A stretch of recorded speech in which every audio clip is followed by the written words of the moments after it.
జనవరి 20 కొరకు CH Spurgeon గారు సిద్ధపరిచిన ధ్యానం నేను చదువుతున్నాను, వినండి.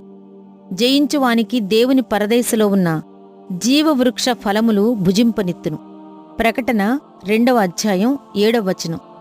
యుద్ధ దినాన ఎవడూ వెనుకంజ వెయ్యకూడదు. పరిశుద్ధ యుద్ధంలో పాల్గొనటానికి నిరాకరించకూడదు. మనం రాజ్యాధికారం పొందాలంటే యుద్ధం చెయ్యవలసిందే. చివరి శత్రువును మట్టుపెట్టే వరకు ఈ యుద్ధాన్ని కొనసాగించవలసిందే.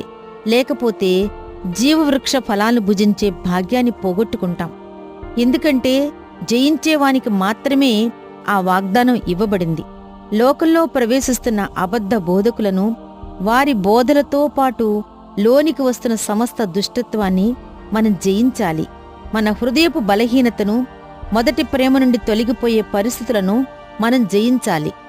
ఎఫెసు సంఘానికి పరిశుద్ధాత్ముడిచ్చిన వాక్య భాగాన్ని పూర్తిగా చదవండి. మన జయవీరుడైన నాయకుణ్ణి యథార్థంగా వెంబడిస్తూ మన అనుదిన జీవితాలలో విజయాలు సాధిస్తూ ఉంటే మనం దేవుని పరదేశంలోనికి అనుమతించబడతాం.